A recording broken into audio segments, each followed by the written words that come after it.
1 year ago, we made a video called How to Save $10,000 in 12 Months. We wanted to follow up with what worked, what didn't work, and if we were able to actually save 10 grand in 1 year.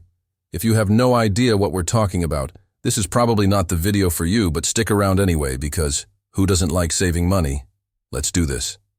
So first off, I want to say that yes, we did save over $10,000 in the last year. However, that wasn't just from following the steps in the original video. It was also due to a lot of things that were out of our control.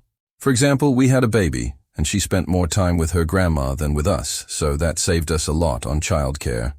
Also, last year when we made that video, we were living in a one-bedroom apartment, and then we moved into a house with a bigger yard and our own private space, which saved us a ton on our electric bill and internet bill. Those are just a couple examples of things that we couldn't control. But it still goes back to the whole point of this video, which is to show you that if you don't control your spending, those little things will add up and you could be wasting thousands of dollars every year without even knowing it. And sometimes all you need to do is make a few adjustments here and there, and then boom, you're saving thousands. And now that we've entered a recession, saving money is more important than ever. So let's talk about what we did right, what we did wrong, and how you can save $10,000 in 1 year. If you're new here, welcome. We're a couple in our mid-20s, and we talk about personal finance, home renovation, investing, and all that good stuff. Now let's get into it. Alright, so step number 1 in saving $10,000 in 1 year is to set up a budget or use a budgeting app. There's a million different ways you can go about doing this. The way that works best for me is by using a budgeting app where I can connect all my bank accounts and credit cards. This allows me to see everything that's coming in and going out so I can decide where I should spend my money and where I should not be spending my money. Once you figure out where you're spending your money, you can easily cut back and put that towards your savings goal. Something we did differently this year is that we decided to look at our spending by month instead of by week. We found that we went out to eat a little too much and we bought too many groceries. Going out to eat is something that we love to do, but we realized that it was getting out of hand. We used to go out to eat once a week and sometimes 2 times a week, and then we would order takeout at least 2 times a week. That's a total of 10 times a month, and it was getting expensive. Instead of completely cutting it out, though, we decided to limit ourselves to eating out only once a week, and then we started exploring some cheaper options for takeout. Alright, number 2 is to start tracking your expenses. I already mentioned this in number 1. But you want to keep track of where your money is going. A simple way to do this is by looking at your bank statements and credit card statements. If you have a bunch of different credit cards and bank accounts, you can download a budgeting app that'll connect to all of them so you can see where all your money is going. If you have someone in your life who likes to share finances, you can connect them to your app so they can see what you're seeing. This is super helpful if you're trying to save money as a couple or as a family, because you both need to be on the same page. We've tried a bunch of different apps, and the one that we use the most is called Every Dollar. They have a free version that you can use if you don't mind some limitations. But if you want all the features, you can pay a monthly membership fee. You can also sync your accounts to other budgeting apps like Personal Capital, which is what we've been using lately. It's basically an investment management platform that also has a free built-in budget tool that lets you track your expenses and net worth. They also offer a financial assessment feature, which gives you a score based on your income, debt, credit, and savings. It also shows you areas that you can improve upon and offers personalized recommendations for banking, credit cards, loans, and investing. In the past, we've used YNAB, which stands for You Need a Budget and Pocket Guard, but Every Dollar and Personal Capital have been working really well for us lately. Alright, number 3 is to start small. You don't have to wait until you're completely debt-free to start saving. Even if you have student loans or credit card debt, you can still start saving for emergencies and other goals. When we first started saving money, we were in a ton of debt. We had almost $40,000 of student loans and a few $1,000s of credit card debt. We knew that we needed to start saving, but we didn't know where to start. So we just started with $5 a week. It wasn't much, but it was something. Before you know it, we were able to save $20 a week, then $50 a week, and then before we knew it, we were saving over $100 a week. If you're struggling to save money, don't get discouraged. Just start with $5 or $10 and work your way up. It's better to save a little bit each week than nothing at all. All right, number 4 is to cut back on unnecessary expenses.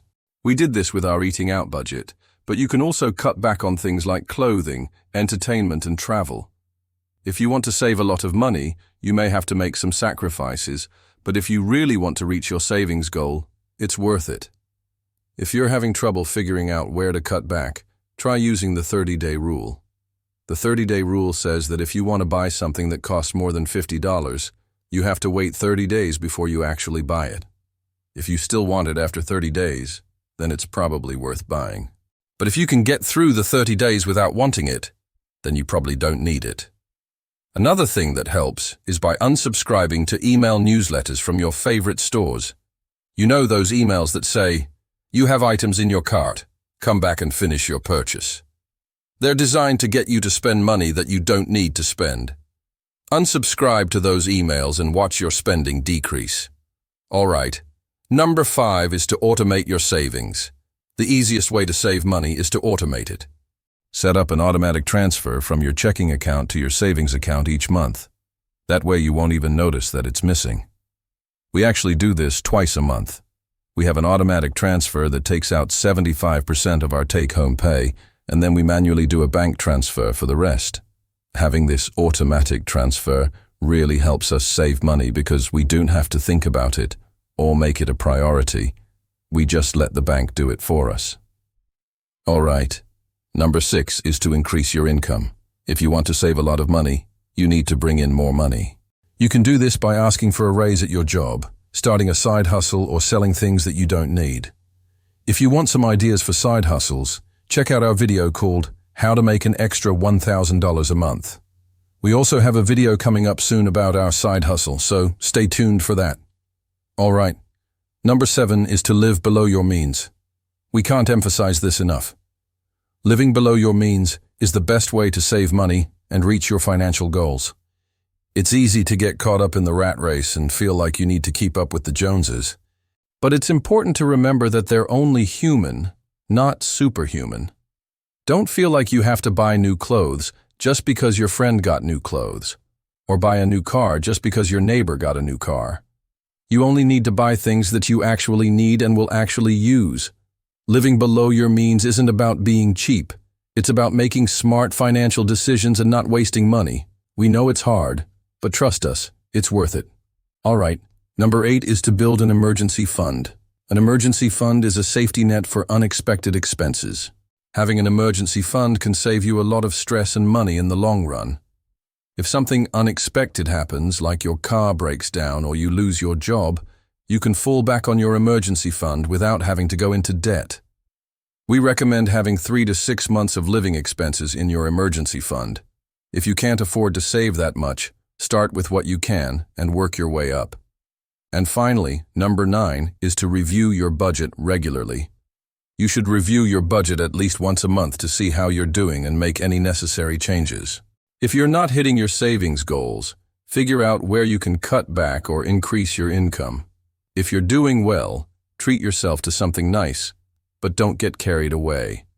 It's also important to discuss your budget with your partner, so you're both on the same page. If you're not sure where to start with budgeting, check out our video called How to Create a Budget. We also have a video coming up soon about our budget, so stay tuned for that. All right, so hopefully this video gave you some tips on how to save $10,000 in 1 year. We know it's not easy, but it's definitely possible. All you need to do is make a plan, track your expenses, cut back on unnecessary purchases, automate your savings, and increase your income. With these tips, you'll be saving money in no time. Thank you guys for watching, and we hope you'll subscribe.